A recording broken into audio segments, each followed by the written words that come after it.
This is the second video that we're creating here in Milan to talk about some of the changes that are taking place. The focus of this little video is going to be to address one of the common questions. It's a question that I get regularly, especially from people that went to school, in this school 10, 15, 20, 25, 30 years ago, even from other teachers in other buildings. The basic question is, it seems like teachers have always done things a certain way. They've always assigned grades. They've always had that level of subjectivity, and it's always worked. So why change? It seems like the changes that we're implementing here put more emphasis on testing and just raw student numbers. And aren't schools about more than that? People are trying to challenge, basically, the need for the change, and that's going to be the focus of this conversation today. And I've said before that changing teacher practices isn't something that can be mandated. You can't force a change in behavior and expect it to have any really lasting value. Teaching is part science, it's part art, but a good artist knows that it's important to know the concepts associated with things like shape and color and contrast. But the greatest artists take that knowledge and use it with their giftings to make priceless products. The same is true for the best teachers. They take the knowledge of standards, best practices, classroom management, student engagement, and they turn it into something that is truly original and enduring. The greatest teachers are those that can leave a lasting memory with kids.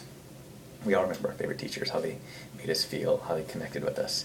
In today's educational world, it's important that students not only remember their teachers, though, but they also remember that the lessons that those teachers were charged with imparting with their students. The most important people in all of our lives are those that have created a legacy within us, those who've changed our destinies and helped shape our pasts. Teachers have the power to do this. They're given captive audiences of multiple children that are wanting to learn from them. Teachers are given a tremendous opportunity to share their knowledge, their wisdom, and their experiences. So the question is, you've got a captive audience. Sometimes you're teaching hundreds of kids on any given day. You've got the opportunity to change their destinies. So how does a teacher decide what to teach, what to impart in their students? It's a big question. Leaving a lasting legacy is a huge responsibility.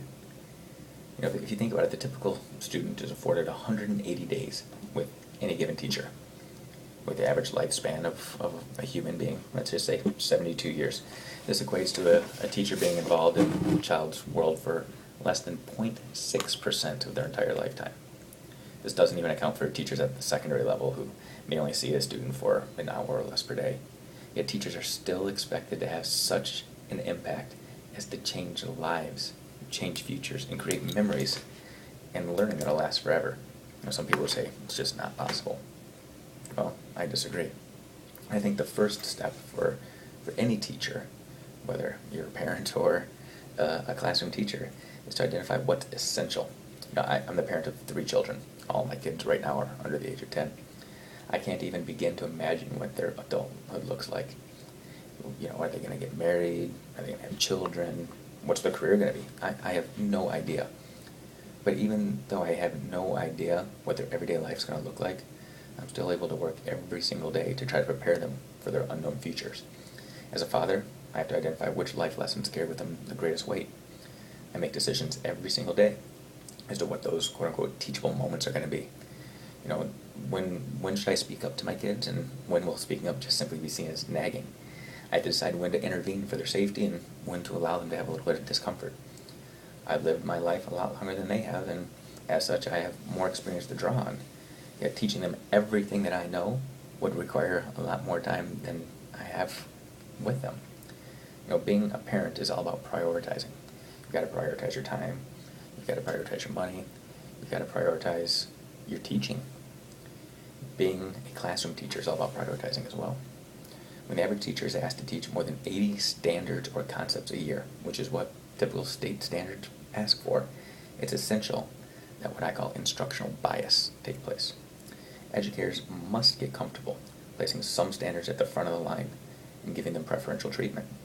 As a dad, I'd love to be able to teach all my kids how to shoot a jump shot, a spotted jump shot from the 3-point line, or I'd love all my kids to learn how to blow a bubble.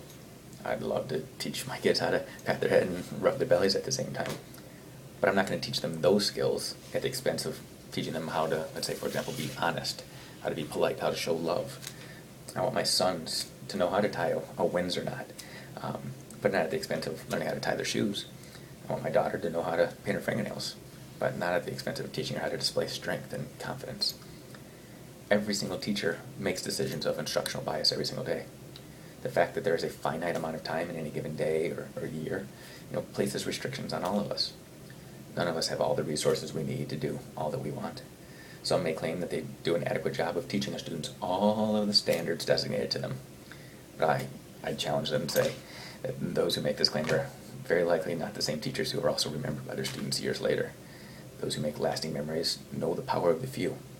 They know how to make connections with kids. They understand that in order for a child to feel valued, that teacher doesn't need to know every single thing about a child. They simply need to know something about that child. They need to identify one thing about each child and use that to establish a connection. The same thing is true with instruction. A good teacher does not try to teach everything to every child. A good teacher will find a few big ideas, and they won't stop until every single child has mastered those concepts. The bottom line is, if there's no endurance, there's no value. No teacher is charged with the task of getting a child prepared to be a successful child. Teachers are charged with preparing students for their futures outside of school. If a child can't take what's learned in school into their future, into their adult lives, then what's the point of teaching it? Teachers are evaluated now based off of how their students perform. The first step for a teacher is to identify what's essential, what's going to have that lasting value. In my school, we use the term power standards. I know it's a buzzword. Schools across America have been working with power standards for the last decade or so, many using their own definition and criteria for what makes a power standard. Some may state that power standards are a single statement that consolidates multiple statements or multiple standards. Some would say that a power standard is simply the most important standards. At my school, we use the term to reference the quote-unquote guaranteed curriculum. This is the curriculum that all teachers are willing to certify that students will be masters of. It's the learning that teachers find so essential, so critical, that they're willing to promise and certify that all students will know it. Let me give you an analogy. I'm a homeowner, well, sort of. 10 years ago, I borrowed money from a bank in order to have a place to sleep at night and to raise my family. In order to do so, I was required to sign a litany of documents stating my willingness to make payments every single month for 30 years. If at any time I fail to live up to my end of the agreement, the bank has the right to take back what truly belongs to them until my debt's completely paid. The only reason the bank allows me to live in my house today is because I've signed my name to the bottom of dozens of papers swearing to make the agreed upon payments. My signature is my promise. It's me staking my claim and swearing that I'm going to do my part. Because my security and safety is on the line, I'm willing to make such a commitment. In schools, teachers need to be willing to take ownership of student futures in much the same way. The success, the safety, the security of the kids we're currently teaching is on the line because of the decisions that we make here at schools every single day. Teachers need to be willing to sign on the bottom line, making a promise to prepare students for their destinies. In my school, that's what the power standards are. It's the method that teachers use to say, here's the guarantee. Here's the promise. I'm willing to stake my reputation, my career, my evaluation on the line because the stuff that I'm promising to teach, I'm saying are the most essential things for kids to know.